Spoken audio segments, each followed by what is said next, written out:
Bolívar cabalga aún, una tierra, un mismo cielo. Domina su virtud y levanta el vuelo hacia el sur. Tu voz viva y juventud torna con su espada y su celo. Estamos ahora desde Uruguay, ahora estamos en la casa del presidente de Uruguay, Pepe Mujica. Buenas, ¿cómo está, don Pepe?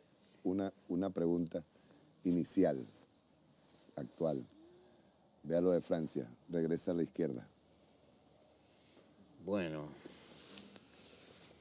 Francia nos tiene acostumbrado históricamente a ciertos sacudones. La primera reflexión que parece que demos castiga a los gobiernos cuando le toca las mieles de una crisis. Miel amarga, el que está en el gobierno, ñácate. Va para afuera. Parecería que no son decisiones muy ideológicas, son decisiones que están muy ligadas a cómo le va en su suerte al conjunto de la gente. Y la mayoría francesa determinó un cambio no muy previsible hace algún tiempo, porque sintió el peso de la crisis. Sé que en algún tipo de lesión que ha habido en estos días en Italia, Berlusconi desapareció. Hay un castigo evidente del electorado. Alemania, tan fuerte, y también está sintiendo las mieles de un castigo electoral. La conclusión primera que se pueda sacar es que la gente castiga según le va en la feria de la economía. Según el hambre. Lo segundo que va a tener dificultades, pero pone en cuestionamiento esa línea de que el ajuste viene por la ortodoxia económica y rebajar, que nos parecía muy difícil de sustentar en el tiempo, porque es difícil remontar una crisis parece si no se logran instrumentos para poder crecer. Eso es lo que está en juego en Europa hoy. Lo demás tiene bastante interrogantes, pero en la base ha habido cambios estructurales muy fuertes, una creciente desindustrialización de Europa paralela al aumento de la industrialización de Asia. Es como si el mundo no puede resistir, ha desatado un sistema global, pero institucionalmente el mundo no administra la globalización. ¿Y no se hablaba del fin de la historia? El fin de la historia está desembocando en una multitud de historietas. Y la historia continúa y sigue siendo parturienta. Y en esta feria, a los latinoamericanos no nos va tan mal como estábamos casi históricamente acostumbrados. ¿Y ahora con la crisis no habrá un reflejo de Latinoamérica hacia Europa? Algún coletazo vamos a tener, incuestionablemente. Es demasiado grande lo de Europa como para que no nos afecte. Pero pienso que la participación en nuestro acontecer de Europa es mucho menor que antes. Y contra lo que los viejos análisis de CEPAL de hace 30 años nos señalaban, hay materias primas que nosotros producimos que valen, que tienen valor, porque son más escasas, porque hay más demanda en el mundo, y ese hecho está también operando en América Latina. Y ha habido algunos cambios. El Uruguay es un pequeño país, muy abierto, porque si se es pequeño hay que importar mucho, pero nuestro principal cliente se llama Brasil. Ya no es Ya no es ni Estados Unidos ni ni Europa. Bueno, por eso el asunto es complejo. Pero no hay un retorno de la izquierda. América Latina está construyendo sus izquierdas. No hay una izquierda, hay varias. Porque los acontecimientos históricos son totalmente distintos. Venezuela tiene un plus, por ejemplo, con el petróleo, que es un arma formidable. Es también responsable de pérdidas. Se quedó sin campesinos. Nosotros somos al revés. Somos un país abundante en alimentos, pero crítico en energía. ¿Verdad? Naturalmente, eso va a determinar caminos que son distintos, más allá de las ideas. Las ideas viajan en un carro de zapallo, que en la medida que el viaje es largo se tienen que acomodar, porque lo único real es el camino. Pero con esas salvedades, América está creando sus modelos y sus intentos de salida. Nunca ha tenido una coyuntura tan parturienta como la que está viviendo. ¿Qué tiene que superar la izquierda? Usted me habla de varias izquierdas, ¿qué tendría que superar la izquierda? O mejor dicho, vamos a hacer una pregunta más. Lo que más nos cuesta a los latinoamericanos es que llegamos tarde. Llegamos cuando una parte determinante del mundo se ha desarrollado, se ha industrializado, y nosotros tenemos que desarrollarnos y tenemos que industrializarnos.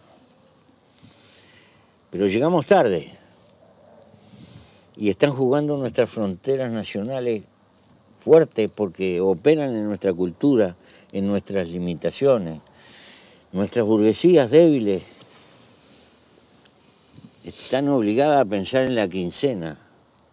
No pueden pensar en un proyecto estratégico de juntarnos. Vienen los paulistas, que son la burguesía más fuerte de acá, del continente. Nos compran las industrias, en lugar de juntar aliados, para crear nuestras empresas latinoamericanas. Y ello solventa los chauvinismos locales.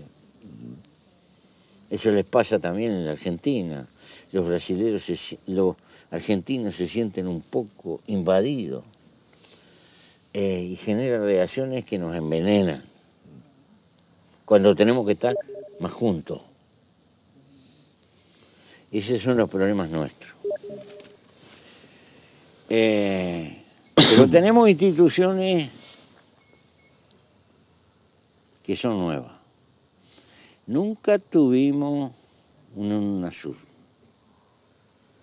Si tenemos la sabiduría de que funcione como un organismo fundamentalmente político, donde estemos todos y que exprese la cara de todos.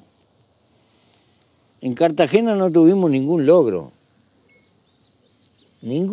chico, fue la primera vez que todos estábamos de acuerdo en dos cosas.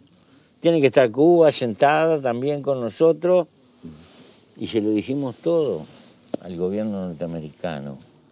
Casi por primera vez. No es poca cosa.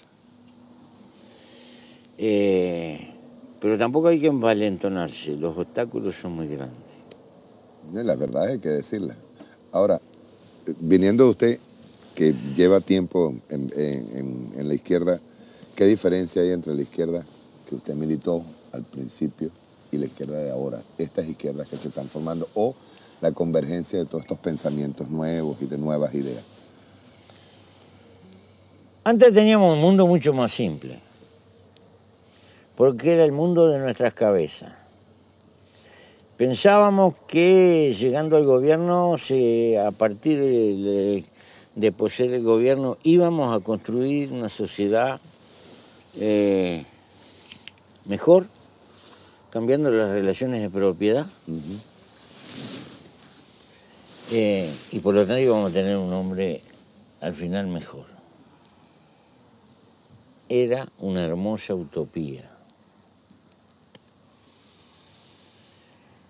Porque confundíamos el poder con la propiedad y nos olvidábamos de la gestión.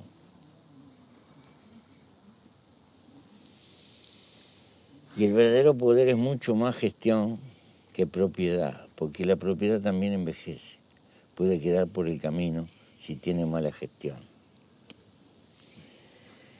Ahora somos más humildes, más modestos, y nos damos cuenta que tenemos que aprender mucho.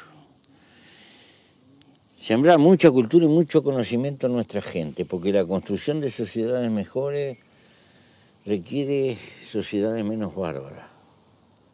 No alcanza con eso. Solo con mucha cultura y mucho conocimiento, pero sin mucha cultura y mucho conocimiento, imposible construir una sociedad mejor. Y en todas partes estamos luchando por multiplicar ese capital. En unos con más presencia del Estado, en otros con menos, no sé.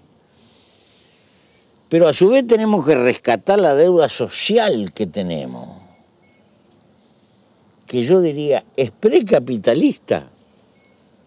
Tenemos mucha injusticia, tenemos mucha hambre, mucha diferencia, mucha gente que no llegó a ser trabajador, está al costado de la historia, los tenemos que incorporar. Lo que ha hecho Lula, lo que ha logrado Lula y el PT y el gobierno brasilero en Brasil, sí, del punto de vista revolucionario seguramente que parecerá muy poco, pero va a parecer poco para los que nunca se acostaron de noche con hambre. Para los que han tenido hambre es mucho. Hay que estructurar esas cosas por cualquier camino. No nos podemos permitir el lujo del fracaso económico, porque si fracasamos económico, los mejores sueños y las mejores utopías se nos hacen harina, se nos escapan. Pero la espoleta económica en gran parte es el incentivo capitalista, el egoísmo y la explotación del hombre por el hombre. ¿Cómo sustituimos? Ese es nuestro desafío. Lo estamos intentando. ¿Conspira lo económico contra los cambios que se pueden hacer en América Latina? Conspira lo económico porque las masas no resisten privaciones. En nombre de una sociedad que algún día alcanzaré, la masa está metida en la cultura consumista que nos metió la civilización en la que estamos metidos. Si nosotros le fracasamos económico y no tenemos para repartir a la gente, nos saca el hombro. Nos va a pasar lo mismo que está pasando en Europa, nos da la espalda. Pero eso no es revolucionario, eso es consumir más. Ojo. Por eso se necesita cultura y conocimiento para entender las dificultades que tiene todo esto. Y creo que hay una cosa, la responsabilidad. No se puede crear una sociedad mejor con ordeno y mando. La gente tiene que aprender mucho más a mandarse a sí mismo. La cogestión. ¿Sí? El Estado puede ser maravilloso. Lo que el Estado no tiene es corazón. El corazón lo tiene que poner la gente. Y sin corazón, sin sentimiento, no se puede andar en la vida. ¿Y cómo estimular toda esa...? Hay que estimular el corazón que lleva a la gente y que porta a la gente. No solo que las cosas hay que hacerlas, hay que llegarlas a querer. Sentirlas parte de uno, y ese es nuestro desafío. Bueno, y creo que en esa lucha los tumbos andamos. Anda Evo, y anda uno, y anda el otro. Pero hay más coincidencias que diferencias. No, hay una enorme coincidencia, Y además nos damos cuenta que nadie tiene la receta.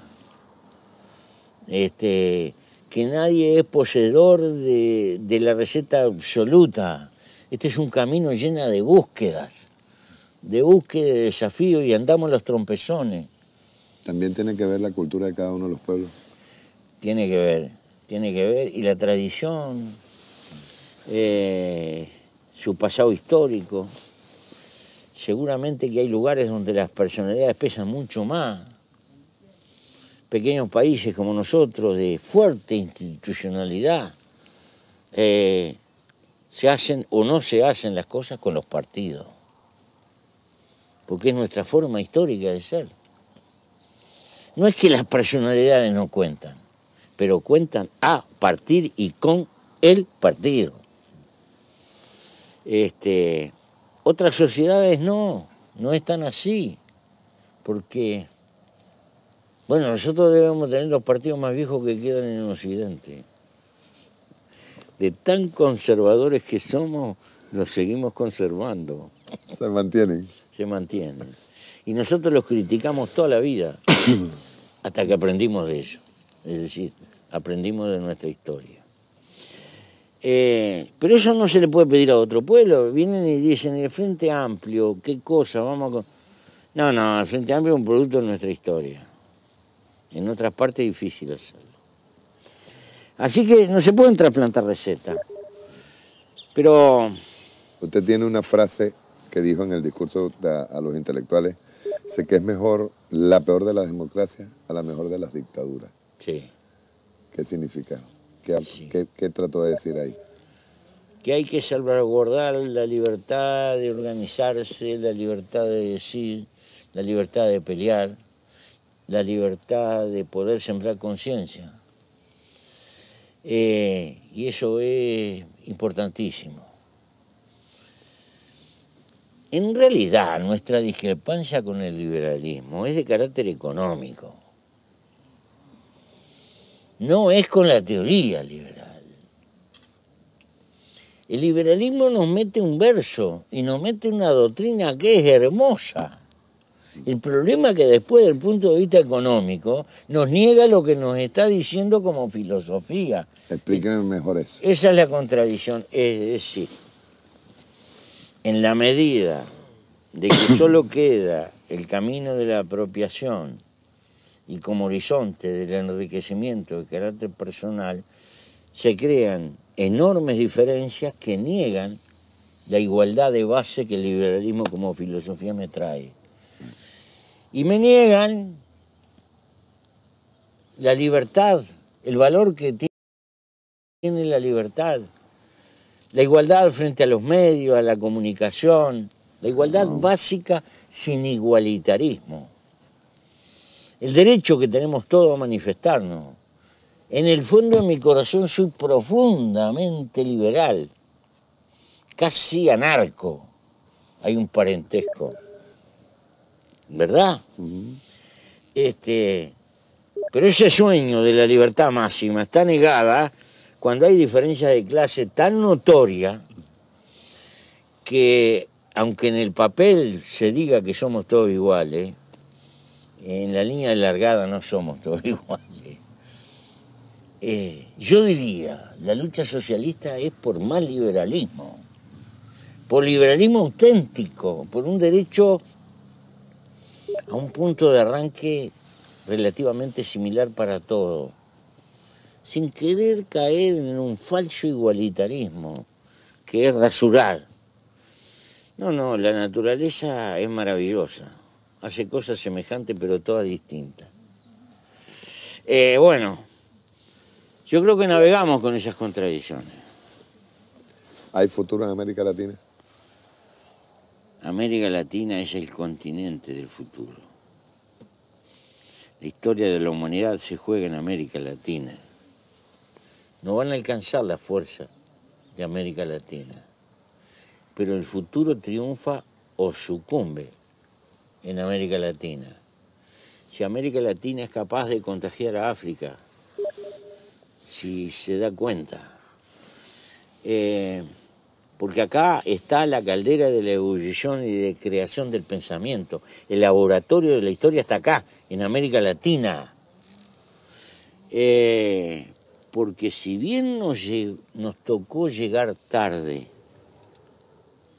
y ello es un inconveniente para el desarrollo, tiene la ventaja que los fracasos y los padecimientos que han tenido otros en sus intentos son una lección para nosotros. Hoy tenemos que poner en el balance el fracaso de la Unión Soviética, de las democracias populares, que no son de ellos, son experiencia para nosotros. No sabemos bien con claridad lo que tenemos que hacer. Tenemos claro lo que no tenemos que hacer. Para no repetir los errores. Porque ese es el camino más largo para el capitalismo. ¿Verdad? Y eso es una enorme ventaja que tenemos por delante. Pero no hay nada fatal. Ni la fruta madura va a caer como el proceso natural del peral. Depende mucho de la organización humana y del esfuerzo humano. Pero yo, lo único que me tengo que lamentar es haberme apurado tanto para nacer. Si hubiera esperado un poco más, se van a ver tiempos notables. Usted decía acá que cuando estuvieron en Cartagena se dijeron todo. Le dijeron todo a Estados Unidos, lo tenían que decirle. Comandante Por lo menos Chávez, yo dije sin ofender. Porque le tengo que reconocer a Obama que se aguantó sentado a pie de juntilla y se bancó 20 y pico de discursos. uno tras otro. Uno tras otro. Y eso habla de dignidad. Si hubiera sido otro, se hubiera levantado y hubiera dejado algún suplente. Y bueno. Ahora, partiendo de lo del hecho de lo que se le habló a Obama en Cartagena, yo no diría tanto Obama, yo en este momento hablo del Departamento de Estado, hablo de lo que es el Estado norteamericano. No hay posibilidades. Por ejemplo, el otro día el comandante Chávez, el día viernes pasado, hacía una denuncia, hacía una alerta sobre conspiraciones que vienen del Departamento de Estado para tratar de cambiar los destinos en Latinoamérica. ¿Qué piensa usted? Y va a haber una parte reaccionaria de Estados Unidos que siempre va a estar en eso. Cuando uno escucha ciertos discursos de campaña electoral, uno saca esta conclusión. Si tú en la interna de la política norteamericana piensas esto, pobre de nosotros. Pobre de nosotros si esa manera de pensar agarra la manija del gobierno de la principal potencia del mundo. Ese peligro está latente. Está latente. Yo no quiero pensar que Estados Unidos es todo eso, solo eso. No, es más complicado. Estados Unidos tiene muchas otras cosas. Tiene oleadas de universitarios, de pensadores, de trabajadores, de contradicciones de interés. No es simple. Y tiene una crisis que está poniendo esos pensadores a pensar. Tiene una crisis, y ha habido un pensamiento creador de la sociedad norteamericana que ha sembrado mucho por el mundo. No solo se ha sembrado imperio, se ha sembrado mucha otra cosa. Por eso también no es sencillo. Pero su propia crisis no puede originar una implosión social dentro de Estados Unidos. O no, yo no diría implosión social. Yo hablaría de cambios importantes dentro de la política norteamericana. Bueno, nosotros aspiramos que sí. Nosotros aspiramos que sí. No somos ingenuos si lo pensamos así. Podemos cometer el error de la ingenuidad. No tengo el conocimiento en profundidad como para poder sopesar el peso de estas contradicciones. A veces, gotitas de optimismo que uno no sabe si son objetivas o son el fruto de los deseos y de las necesidades que tenemos. Porque los seres humanos tendemos a la línea del menor esfuerzo. Es natural. Cuando Obama en una campaña electoral se arriesga a decir que reconoce el matrimonio entre homosexuales. Uno dice, es audaz esto. Para una sociedad tan conservadora, ¿no? Sobre todo esa sociedad. ¿Verdad? Sí. De la misma manera que cuando la sociedad norteamericana eligió un negro, realmente a mí me movió la estantería. No por creer que iba a elegir un negro revolucionario, maravilloso, que no.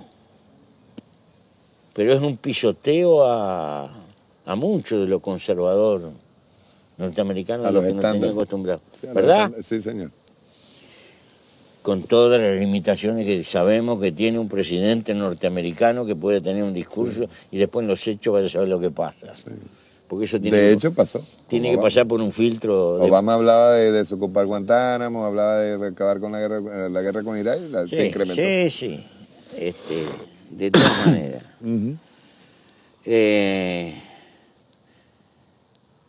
El hecho es que necesitaríamos un Estados Unidos mucho más democrático y más respetuoso, capaz de tolerar la diversidad, porque el mundo está necesitando profundo liberalismo, pero auténtico, no verso de liberalismo. Hay que aceptar al mundo musulmán como es, queriendo a sus dioses, sus turbantes, sus tradiciones, su prejuicio y aceptarlo como parte de la civilización. Y después cambiará, pero va a seguir su camino y aceptar a lo distinto. No creo que la democracia se pueda imponer a palo o con ejército. Y además que la idea de democracia es muy limitada. Nosotros tenemos un tipo de democracia, elegimos con campaña electoral y con los medios. Para mí no es el último escalón de la historia. Cuando viene la civilización digital, por lo menos en teoría se puede pensar en sociedades que funcionen con un grado de democracia que ni soñamos. ¿Y realmente las elecciones garantizan la democracia? ¿Garantizan un Estado democrático? No, creo con Churchill que es la mejor porquería. Por ahora es el mejor método que hemos logrado inventar. ¿Verdad? Sí. Ahora, he visto algunas barbaridades que me puse a releer a Platón, que él soñaba con una república gobernada por sabios. Ahora, ¿quién elige a los sabios? Ajá. ¿Quién es sabio? ¿Y quién es sabio? Sí. Pero creo que la masificación de la cultura y del conocimiento y el avance tecnológico van a crear formas de participación y de decisión de la gente que hoy están limitados. Me parece que la humanidad empieza a tener instrumentos que quedan encorsetados con nuestra forma. Pero soy profundamente republicano. Y bueno, creo que eso tendrá que profundizarse. Pero el taller de la historia no está terminado. No. Y siguen cambiando la fórmula. Sí, creo que sí. Una pregunta. Recientemente, hace el martes pasado, la Asamblea Nacional, la nuestra en Venezuela, decidió que nos retiraríamos de la Corte Interamericana de Derechos Humanos. Esto nos lleva a nosotros a un dilema. Estas instituciones o organizaciones, en el caso de la Organización de Estados Americanos, en el caso de la Organización de las Naciones Unidas, que son organizaciones que nacieron en un momento en donde se erigieron como rectores, en el caso de las Naciones Unidas con el Consejo de Seguridad del Estado, en el caso de la OEA tutelada por Norteamérica o por Estados Unidos, por el Departamento de Estado. No hay necesidad, por lo menos, de generar cambios dentro de esas organizaciones, o el CELAC se convertiría en una especie de sustituto de lo que es la OEA, en el caso de la OEA. Sí, Yo le digo esto porque ¿quién nos está ¿Quién está siendo el No, árbitro no. en el caso de los derechos humanos? Es una situación parecida a aquella de algunos curas. Haz lo que yo digo, pero no lo que yo hago. Es decir, nos ponen una literatura que después no la aplican ellos. Lo mismo pasa en el campo de la ecología. Cuiden la naturaleza. Nosotros tenemos déficit de energía, ¿no? Y decidimos, sacrosantos salvadores de la atmósfera de la humanidad, no consumimos carbón para no agredir la atmósfera. Ahora somos un país de 3 millones y China y la India meta carbón para arriba para ir con energía eléctrica. Y firmamos tratados para cuidar la naturaleza, pero los que más la agreden no lo firman, no se meten en... Sí, son todas incongruencias. Nosotros hemos tenido algunos fallos que nos complicaron bastante la vida de la Corte Interamericana. Y tengo un pensamiento parecido, que nosotros debiéramos de intentar crear nuestras instituciones que nos den más garantía y más acorde con nuestra propia realidad. Creo que cada vez se van a precisar más instituciones de carácter internacional. Pero, ¿cómo se eligen, cómo se integran y cuál es el padrón que tienen en la cabeza con el que funcionan? Porque otra vez llegamos tarde. Y hay una cosa que sentimos a veces agredida. Los organismos internacionales son muy fuertes con los débiles y tienen fallos a los que los pequeños y los débiles se tienen que ajustar. Pero esos mismos fallos no se los aplican a los fuertes. Eso lo vemos en el campo de la información económica, en el campo de la ecología, en el campo de la justicia. Aquel juez español. Garzón. Sí, macanudo, mientras no se metía en ciertas cosas. Ajá. En cuanto se metió en ciertas cosas, para afuera y bailando, Garzón. ¿Verdad? Y lo dejaron muy mal. Y lo dejaron muy mal. Y los que no estábamos de acuerdo con las cosas que se metía, le reprochábamos que no se metiera en lo que al final se metió. Y así le fue.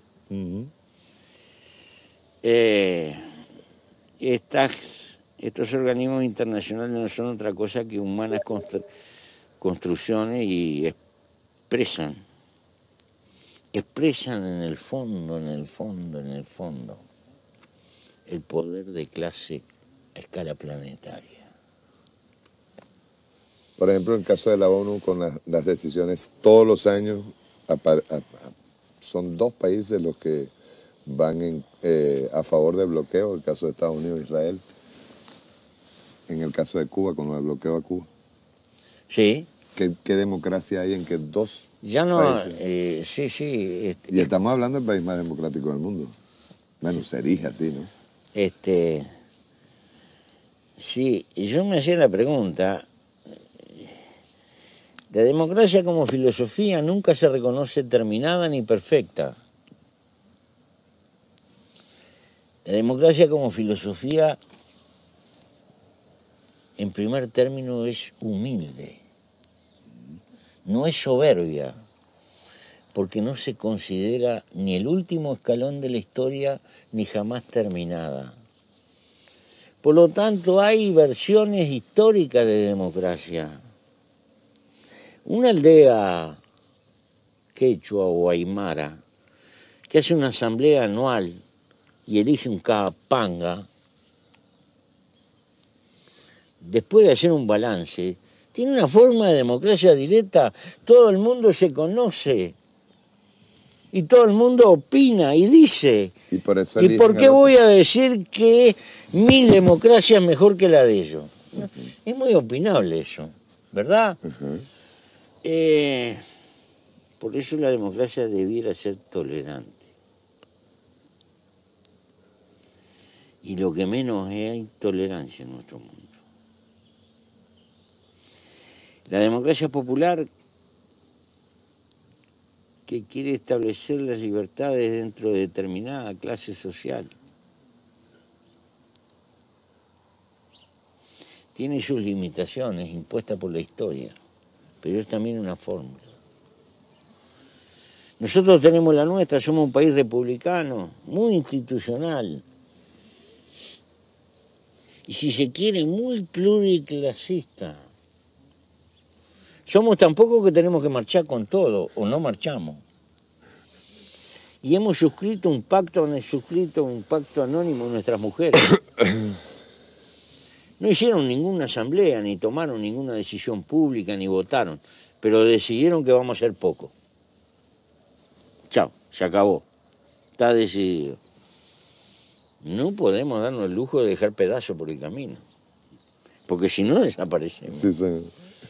Y estamos obligados a ser calificados, y estamos obligados a gastar mucho en enseñanza y a que nuestra gente mejore su cultura, pero estamos obligados a tener un Estado que defienda la cultura nacional a muerte, porque si no desaparecemos. Estamos obligados a hacer el monopolio de la fibra óptica. ¿Por qué?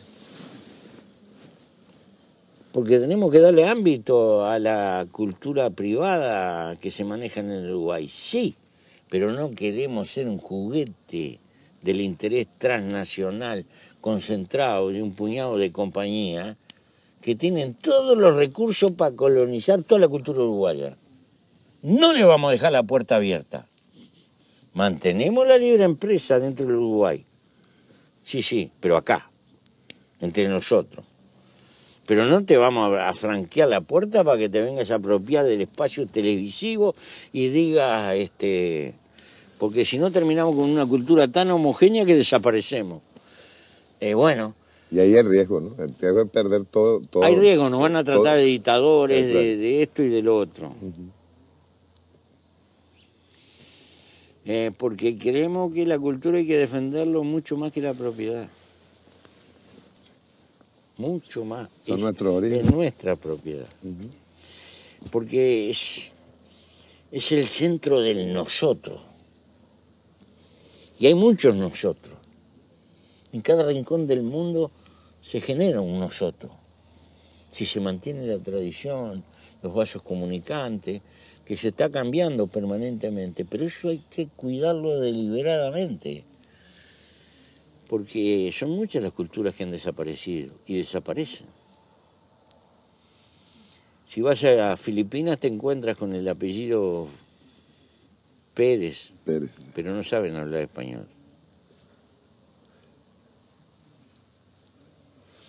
Lo que es señal que se puede sucumbir la cultura. Sí. El CELAC, ¿cómo lo ve? ¿Qué posibilidades hay de fortalecerlo? Por ejemplo, en esta primera reunión se suscribieron, por cierto, unos acuerdos. Ahora le vamos a preguntar cómo van esos acuerdos bilaterales, incluso hasta con nuestro país, los energéticos. Sí, creo que estamos caminando. Y la situación del Caribe es un poco distinta. Yo creo que Venezuela ha hecho una siembra en el Caribe, en ese montón de islas, países, que supongo que en cada una de esas islas debe haber algún altar rogando por la salud de Chávez, con el misticismo de los pueblos primitivos. Venezuela es inconmensurable lo que ha dado. Y la respuesta que le ha dado a un montón de pueblos que hablan inglés, que están por ahí.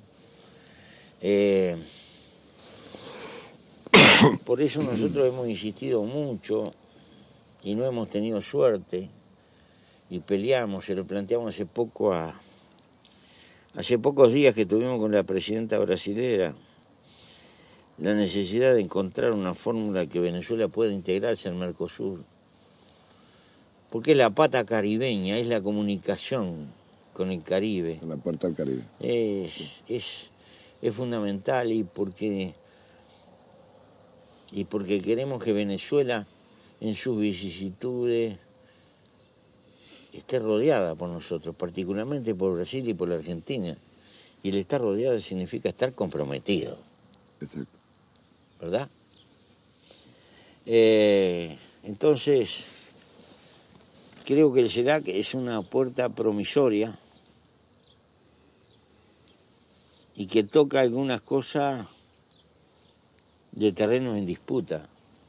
Si el Caribe es Mare Nostrum norteamericano o es latinoamericano,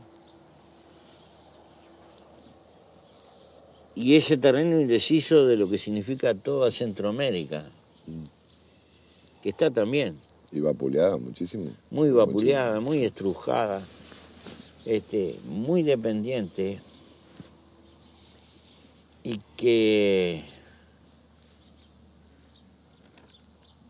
tenemos las cuestiones de mercado y lo que significa México. Ese México tan lejos de Dios y tan cerca de Estados Unidos,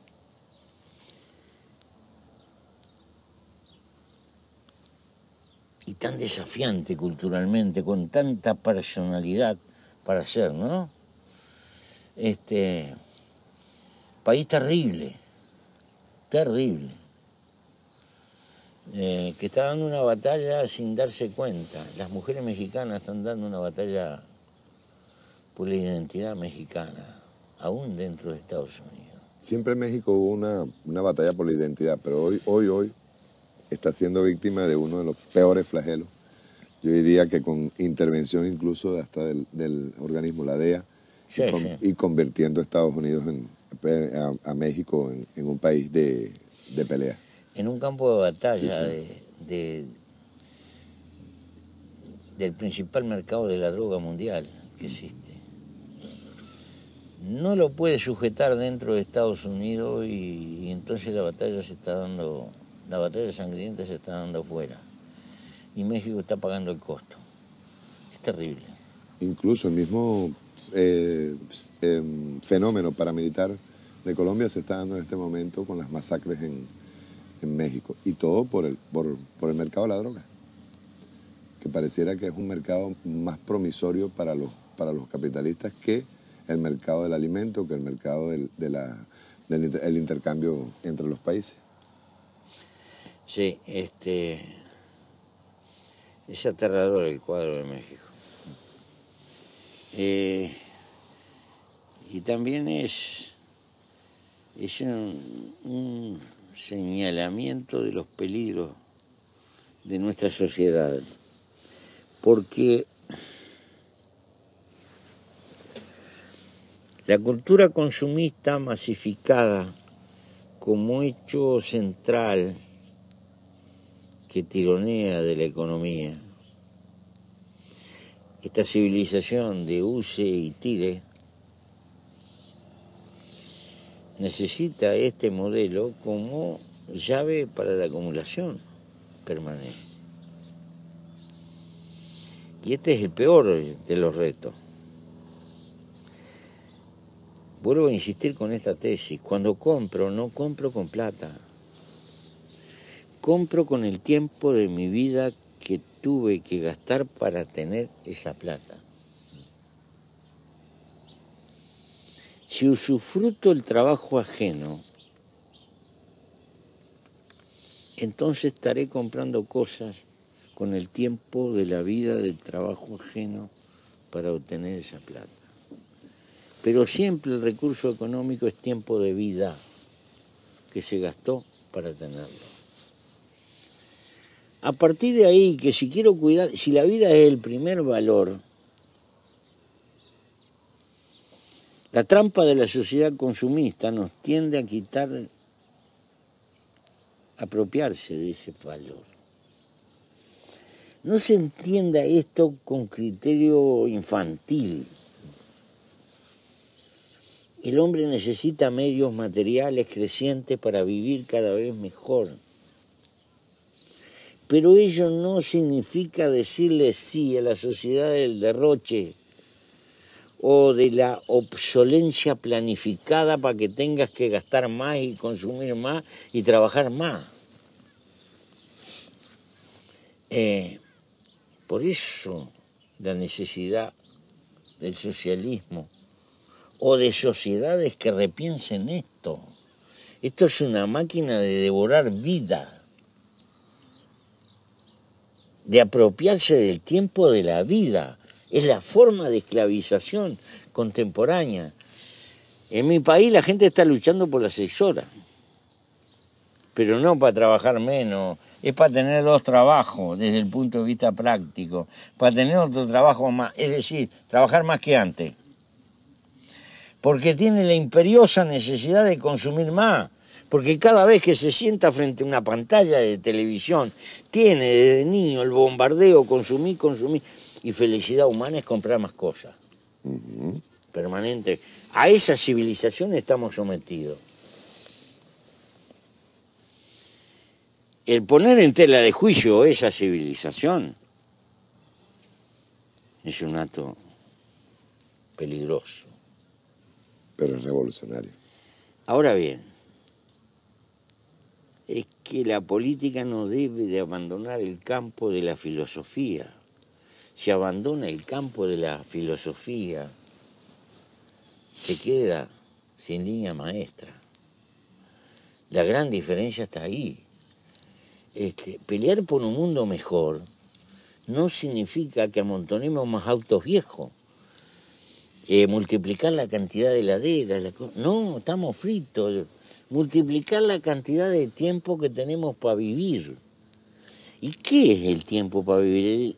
Es ese tiempo en el que soy libre, que hago con el tiempo de mi vida lo que se me antoja. Que puede ser para uno jugar al fútbol, para otro pescar, para otro estar bajo un árbol. Soy libre cuando hago con el tiempo de mi vida lo que a mí me gusta. Y no soy libre en ese margen de tiempo que tengo que gastarlo para hacer frente a las necesidades materiales mías y del grupo familiar que me acompaña. Allí estoy sometido a la vieja ley de la necesidad. El trabajo me podrá gustar más o menos, esa es otra historia. Pero solamente soy libre en aquel margen. Quiere decir que la lucha por la libertad significa agrandar ese margen de tiempo que hago con mi vida lo que quiero. No es necesariamente gastar y llenarse de cosas, y llenarse de tiempo libre. Pero este razonamiento es demasiado intelectual para la trampa en la que estamos metidos con estas formas mediáticas que van conformando nuestra cultura. ¿Verdad? Yo no estoy haciendo el panegírico de ser una anacoreta,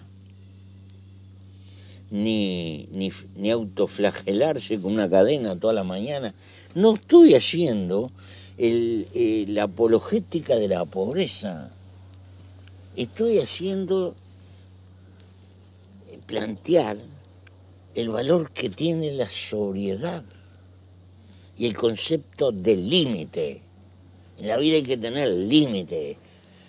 Si te traspasan los límites... ¿No lo acusarían de autoritario en el momento que ahora dice que en la vida tiene que haber límites? ¿No lo acusarían de autoritario? Sí, seguramente que sí. Los límites tienen que salir de la cultura y del libre albedrío. Tienen que salir de esta discusión.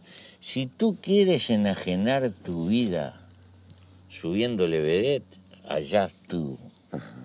Yo te miraré y diré, qué loco bárbaro. Yo no subo ni en pedo. Pero esa es tu libertad. Claro, claro. Esa es tu libertad. Pero una cosa es esa libertad por la cual estoy dispuesto a morir. La libertad del libre albedrío. Y otra cosa el vivir sin libre albedrío, sin libertad. Si estoy metido en esa roca que tengo que trabajar 12 horas, 16 horas... Que esa sí es una cárcel. Esa es una cárcel. La cárcel de consumo sí es una cárcel. Bueno, ese es el gran dilema. Crear sociedades mejores creyendo... Porque yo padecí esa historia. No mantener una sociedad mejor cuando el plan quinquenal tanto produciera tantas toneladas más de acero que fulano y que mengano. Pamplina. Pamplina, dejamos por el camino lo mejor. ¿Por qué pienso así? Te lo voy a resumir, no tenemos tiempo para eso. Y te lo voy a tirar como esquema, y como todo esquema es bruto. El hombre es biológicamente un animal socialista, porque el 90% de su vida arriba del planeta lo vivió en la prehistoria, donde no existía ni lo mío ni lo tuyo, existía lo de nosotros. Lo del colectivo. Ese es el grueso de la historia del hombre arriba de la Tierra. Apenas el 10% compone las otras etapas. Somos biológicamente socialistas, pero somos mercantilistas y capitalistas por resultado de la historia. Andamos con una contradicción. En nuestro disco duro es de carácter socialista. Nuestra historia nos ha hecho capitalistas. Esto es merecería desarrollo. Andamos como con un bien perdido. Andamos con algo que nos falta. Así consumamos lo que consumamos. Es lo que dice el Quijote en el discurso de los Cabreros. Edad dichosa, siglos dichosos, en lo que lo mío y lo tuyo no nos separaba. Después fue la propiedad que nos fue separando. Después fue el concepto de ella que se generó. El concepto y la cultura que Exacto. se construyó. Bien. Esto le va a chocar a muchos y me van a pegar, pero no importa. Ojo, esto es a la luz del avance contemporáneo en la antropología y de las ciencias contemporáneas. Hay que incorporarla en el análisis. Ahora bien, porque creo que en el hombre hay memoria genética. Memoria genética. Por eso en su disco duro está Está el exactamente. hecho de ser, socialista. Sí. Hay un instinto. El hombre es gregario, no puede vivir en soledad. El hombre necesita de la sociedad. Es inútil. No se puede vivir sin sociedad. Pero bueno, en esta trampa estamos inmersos. Ahora, tenemos una etapa histórica nosotros los latinoamericanos acá. Creo que en América Latina está el laboratorio de estas cosas y de esta discusión. Desde luego, cuando Evo dice no se puede hacer un agujero porque agredimos la Pachamama, o se indigna cuando decimos biocombustible, desde luego, no puede concebir que la vida se prenda fuego. Exacto. Tiene razón, ¿verdad? ¿Cómo generamos cultura que sea capaz de tener la grandeza de comprender cosas que no comparte, pero entenderlas en su funcionamiento? Ese es el mundo de la libertad por el cual sueño. La libertad no puede ser una identidad que todos seamos lo mismo y digamos lo mismo y pensemos lo mismo. La libertad es un punto de partida. La igualdad es un punto de partida. Después, pero bueno, andaremos por ese mundo lo que nos quede. Medios de comunicación, presidente. Estamos hablando de los cambios, eventualmente tendrán que enfrentarse al hecho de que la comunicación hay que colectivizarla y no que pertenezca a una sola línea, a una sola cabeza, que es la que hace la línea editorial. Muchas veces se contrapone contra cualquier cambio e inicia su guerra. Sí, yo creo que que la apropiación privada de los medios de comunicación y a su vez siendo máquinas que tienen que generar ingresos para multiplicar la riqueza y apropiarse de valor, las ha colocado en una trampa que nos termina metiendo dentro de esa trampa todo. Tienen un profundo interés social por el grado de influencia que tienen. Pero también es un arma. Pero se transforma precisamente frecuentemente en un arma que explota las propias debilidades de la gente. Más que ayudarnos a sobrellevar y a mejorar la vida, ayuda a entretener malsanamente nuestra vida. A ver. ¿Se debe reglamentar? Propaganda. Propaganda. ¿Qué es propaganda? Lo que me deja algún valor. Frecuentemente no me deja nada más que una sensación superficial. No me deja ningún cuestionamiento, ningún valor. Apenas ayuda a pasar el tiempo, en el mejor de los casos. Y frecuentemente me deja un remanente, que es un mensaje en el fondo reaccionario, o que busca soliviantar lo peor de nosotros mismos. No ayuda en una mejora cultural. Ayuda a tocar las peores cuerdas de lo que llevamos adentro. ¿Quién la reglamenta? ¿El más poderoso? ¿El más sabio? Ahí está la discusión. ¿Quién tuerce ese rumbo? Entonces, decimos que coexistan todas las campanas en la mejor intención. Pero hay campanas de palo y hay campanas muy sonoras. Están frecuentemente unidas a la disponibilidad de recursos económicos. Si el Estado maneja, queda la propensión y la sospecha de abuso del propio Estado.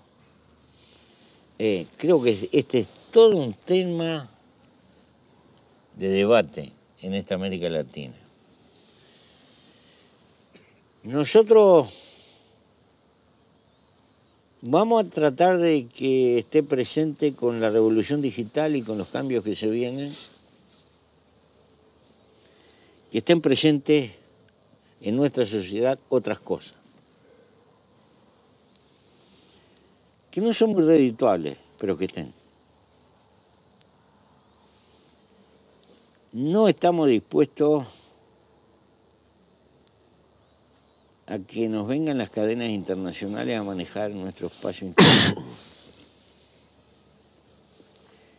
Y seguramente que vamos a tener muchos choques con los medios criollos actuales. Mientras sean criollos y actuales, nos vamos a bancar todos los choques y las discrepancias, pero hay lugar para todo. El problema nuestro no está dentro de casa, está afuera de casa, cuando se nos cuelan de afuera. Y bueno, es un terreno de pelea. ¿Cómo van los convenios entre Uruguay, Venezuela, los bilaterales, los energéticos, el caso de envío de alimentos y combustible? Andan muy bien. Petróleo, creo que están también con lo de la refinería mixta, ¿no? Sí, están bien. Estamos... Venezuela ha sido muy generosa con el Uruguay. hay momentos que pienso que ha sido demasiado generosa.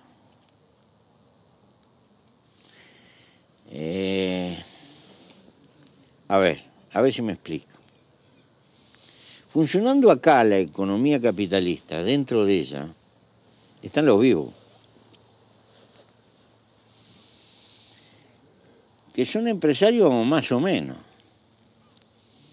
Entonces, aprovechando las necesidades y la bondad de Venezuela, han hecho algunas cosas que son medias tramposas,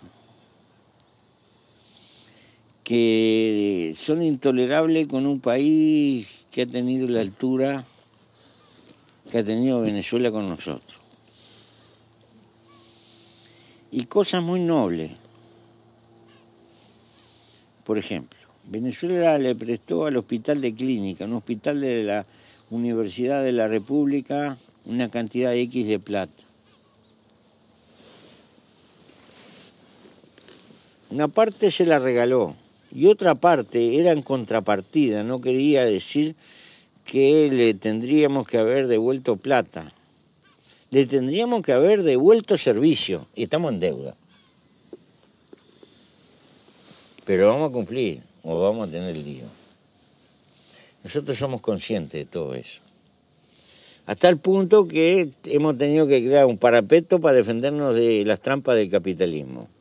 No, hay que ser derecho en la relación comercial. No se puede. Los países pequeños generan un capitalismo hasta Voraz.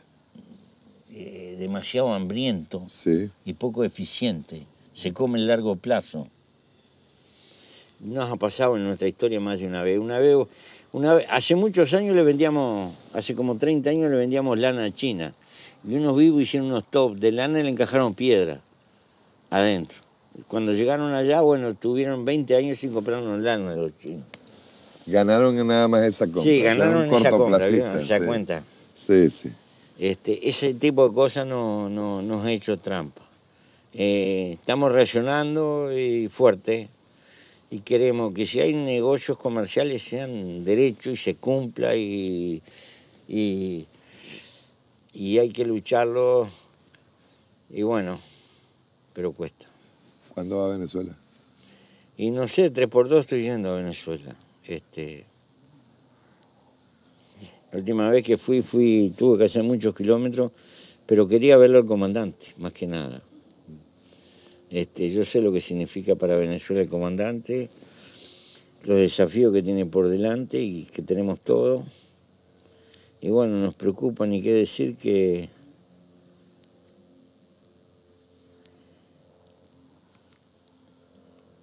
yo todavía no he podido creer en Dios. Como me estoy poniendo viejo y me voy arrimando hacia la muerte, probablemente lo ande buscando por alguna esquina.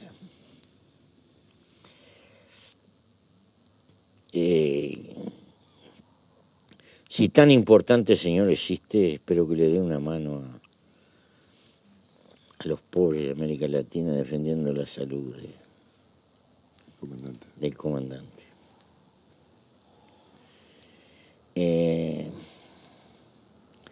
Hay cosas que tienen valor cuando se pierden. Solamente tenemos la dimensión de valor que tienen. Yo he perdido muchas cosas en la vida y soy un hombre viejo. Por eso tengo la certidumbre de las cosas que están en juego. Por eso, bueno, le deseo al amigo la mejor ventura posible en este trance difícil que le toca pasar. Con su suerte está la suerte de muchos, de esta América Latina. De todas maneras, la vida va a continuar. Sí, señor. La vida va a continuar y la vida nos va a dar dolores de cabeza, pero le quisiera transmitir lo siguiente.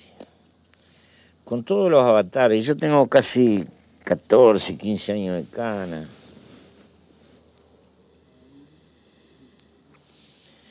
Unas cuantas heridas, en fin. muchos errores.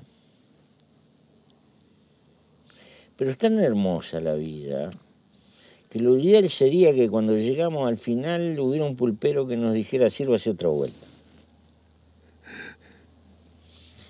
Como eso no existe, no es posible, hay que pelear para que los jóvenes no sean tontos y no desperdicien la vida.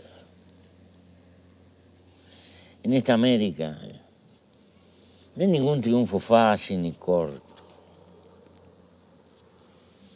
Ni en la punta de una 45 para robarle a otro, ni en un paquete de droga. Eso no sirve.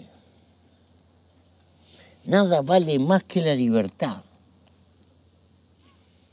Las dos libertades, la que soñamos, por la que peleamos, y la otra, la pedestre, no estar en cana. No estar en cana.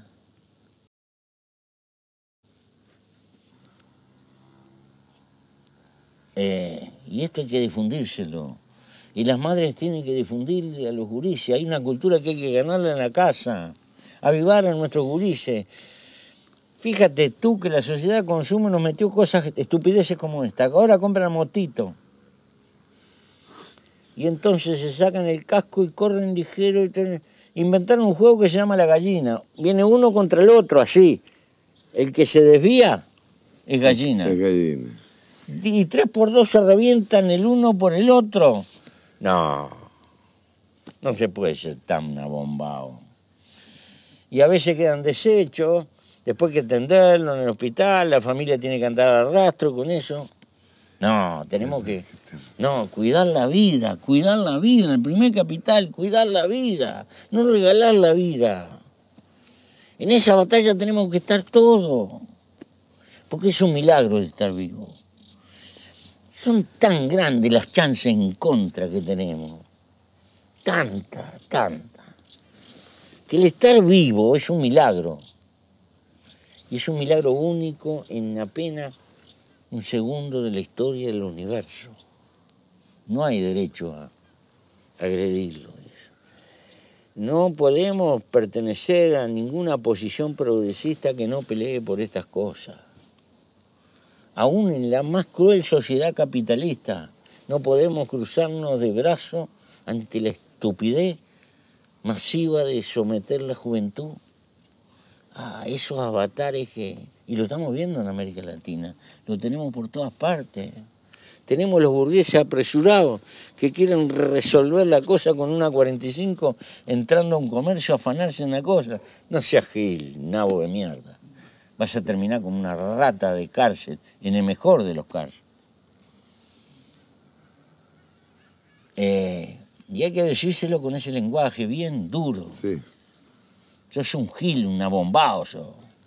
Y no crea que el que sale toda la mañana a trabajar y gana un salario que nunca alcanza y que es mísero, es un abombado. No, es mucho más vivo que vos. Está viviendo. Porque está viviendo. Sí. Y nada vale más que la vida y la libertad. Pero bueno, se nos arriesga mucha cosa.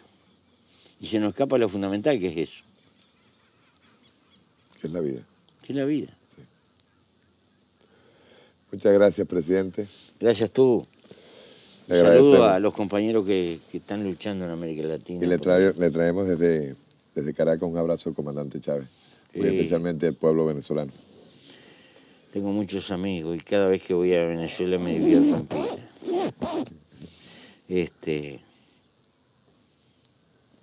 Son un pueblo maravilloso, cómo pierden el tiempo en esa montaña de autos que se amontona.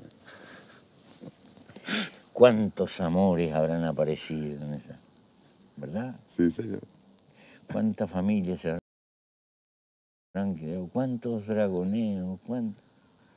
Y habría que hacer una estadística.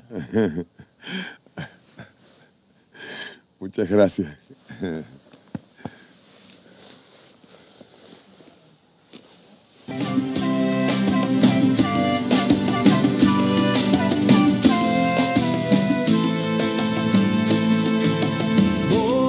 Bolívar cabalga aún, una tierra